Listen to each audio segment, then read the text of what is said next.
Right now, we are about to listen in to a news conference on an arrest made in connection to the shooting death of a Newman police officer. Let's listen in now. Annette Reese from the District Attorney's Office. This is a show of unity and solidarity. It speaks to the relationships and partnerships that exist in helping to protect our community. Before I introduce Officer Singh's brother, I am pleased and very proud of the fact that the suspect is in custody. He has been apprehended in Bakersfield.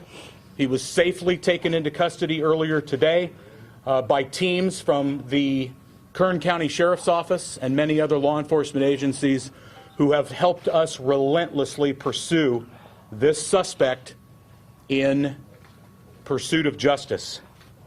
Gustavo Perez Arriaga, 33 years old, again, was arrested earlier today during the execution of a search warrant.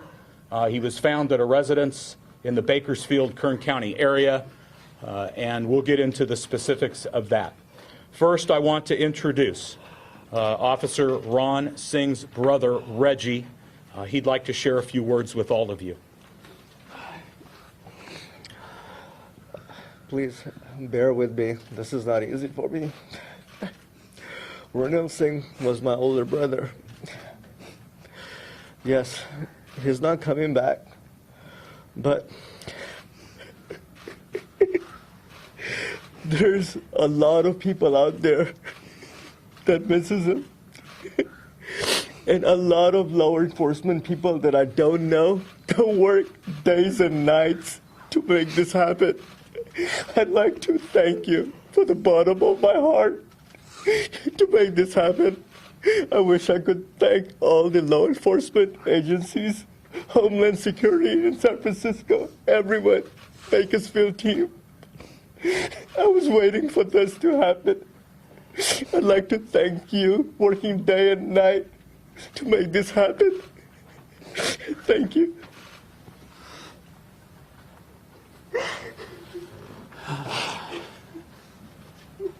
On behalf of the Newman Police Department and the City of Newman, we are extremely grateful for all the help and support that we've received over the past few days. Without our brothers in law enforcement and sisters in law enforcement, this would have never happened. We don't have the resources to make this happen. And without even a blink of an eye, they came to our aid and they were able to catch the suspect and bring him into custody. This is new for our department. I know it was shared yesterday. This hasn't happened in the City of Newman in the history of the police department. Many people have gone above and beyond to help us out. Overwhelming support from the community. The overwhelming emails, phone calls, text messages. We haven't returned all of them, and you just have to bear with us. We're going to try to get back to everybody. It's going to take some time. But thank you.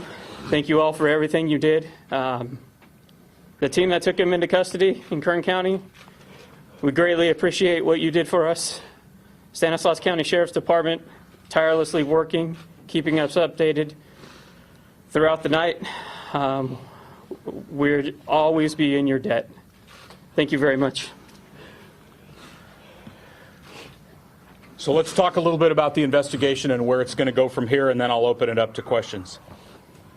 Obviously, I shared with you yesterday that we were going to relentlessly pursue this criminal. I told you that we would spare no expense and that every resource available to us would be brought to bear. That doesn't happen without relationships. That doesn't happen without partnerships. And so while I will probably miss some of them, I'm going to hit the highlights. Our federal law enforcement partners, DHS, ICE, the FBI, U.S. Customs and Border Protection, all of them came to our aid. Task forces, you name it, I had it available at our disposal.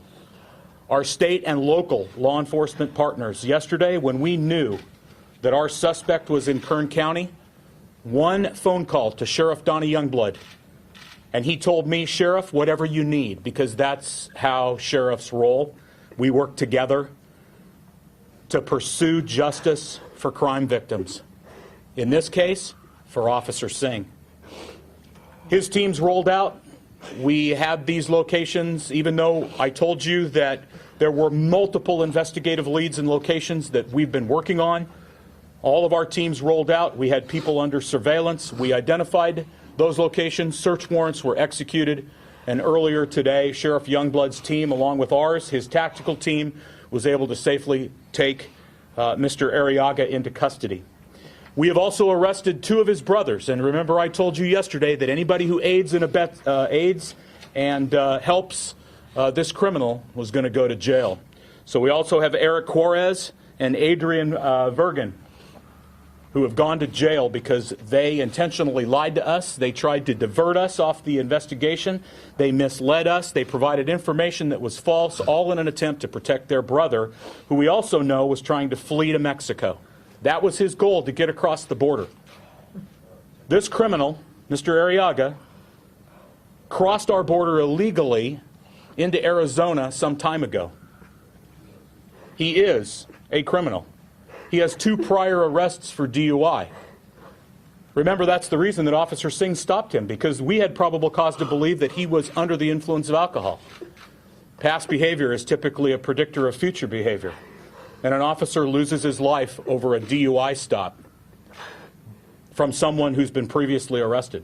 Mr. Arriaga also has known gang affiliation.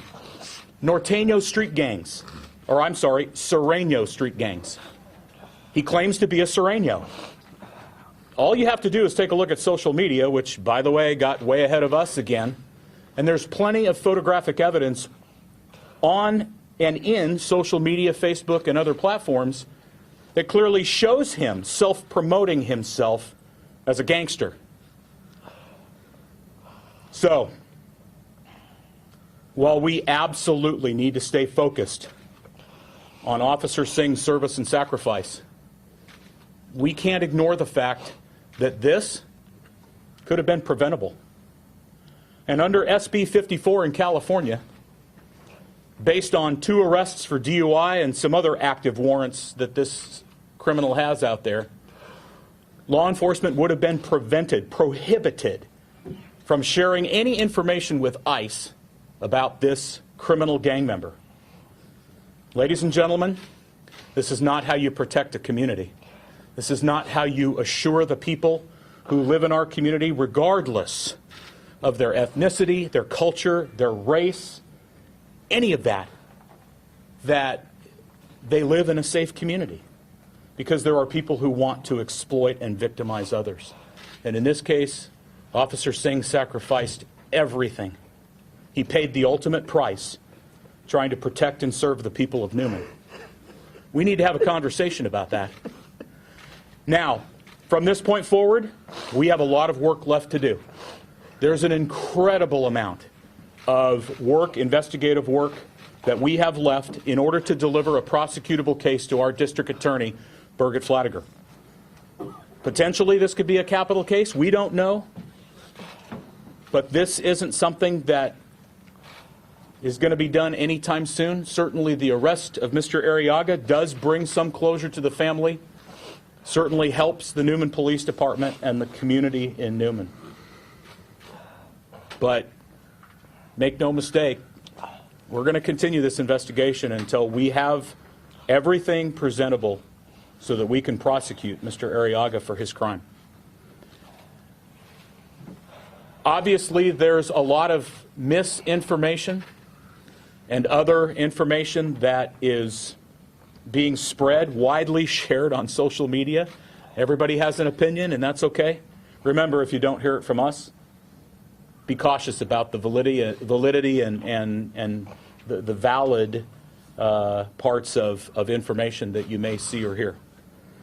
At this point, I'm happy to answer any questions you might have, and remember that I'm not going to get into great detail here. Again, it's still an ongoing investigation. Yes? Sheriff, it says that Eric Quiroz is the suspect's coworker, not brother, right? I'm told they are both brothers. Am I wrong? No, it's Quiroz is the coworker. I'm sorry. Eric Quiroz is the coworker. Sheriff, when you picked up the suspect Did he say anything to you? I wasn't there. He didn't say anything to me, and even if he made spontaneous statements, we wouldn't get into that. So can you describe how they went about capturing him? What was the layout? The location has been under surveillance for at least the last 24 hours. It resulted in a vehicle that we were tracking. We kept that residence under constant surveillance, including surveillance from airships, air support units that were allocated. Again, my thanks to the Highway Patrol. They allocated their airship out of Fresno.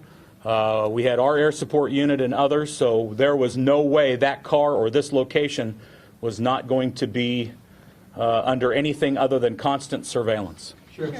Yes, ma'am. Sheriff, did tips come in? Did people in the community try to help? Yes, we've received hundreds of tips, and we log every single one of those that come into our tip line, and we investigate each and every one of them. Sheriff, you said one of the suspects is a coworker? How long has the suspect been in the country illegally, and where did he work? You talked about a coworker being arrested. Well, we know that he has been a farm laborer. We know that he works or has worked at dairies. It's probably just a laborer type environment. There's been no long-term consistent employer that we're aware of, and he's been in this country for several years. Okay. Yes, ma'am. I was going to ask, where did he work? Where the coworker came from? Miscellaneous jobs related to just labor industry type work. Can you confirm that he's from Colima, Mexico originally? I cannot. Is there Mexico originally? He is from Mexico. Sheriff, were the other two suspects that you have arrested, were they also here illegally? Yes. Any of them? Yes. Sheriff, the car that you were tracking, does that Yes. belong to the brother or the coworker or someone in the family, and that's how you were able to track We're still working on that. Sheriff, can you just explain a little bit more? You talk about these two other suspects and Yes. how they tried to throw you guys off. How did that happen? We had them in custody and asked for their cooperation, and they lied to us. Sheriff, the previous DUI arrest you were talking about, can you say where that was?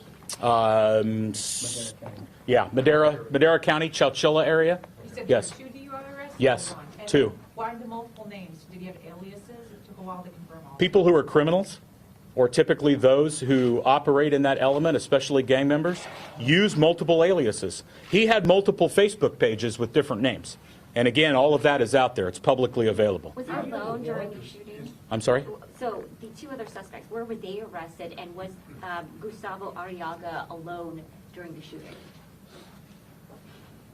To your first question, the other two were arrested south of Stanislaus County and brought here for questioning. At this point, yes, we believe that Arriaga was alone when he committed the crime. Have you established in your mind a motive for why this happened? No, not yet, and it probably wouldn't be appropriate for me to speculate. Sheriff, Arriaga, you say he was in this country for, do we believe that he was deported once before and then he... I don't have any information yet on prior deportations. I simply want to focus on the fact that this is a criminal illegal alien with prior criminal activity that should have been reported to ICE. We were prohibited, law enforcement was prohibited because of sanctuary laws, and that led to the encounter with Officer Singh. I'm suggesting that the outcome could have been different if law enforcement wasn't restricted, prohibited, or had their hands tied because of political interference. Sheriff, to clarify, can you clarify that, though? So you're saying that he was previously released after a DUI arrest. And again, Twice. you are listening live to a news conference being held in Modesto. This is regarding the fallen officer, Officer Ronil Singh, who was killed. Again, Adam Christensen, the Stanislaus County Sheriff's Department sheriff there, is explaining more about the suspect who was arrested, Gustavo Perez Arriaga, 33 years old. He says is an illegal immigrant from Mexico. We'll have much more on our website, CBS13.com. You can continue to watch the rest of this news conference on our Facebook page as well. And we also know another press conference will be held at 1 o'clock this afternoon from the Kern County Sheriff's Office. And you can keep up with everything, again, on our website, CBS13.com.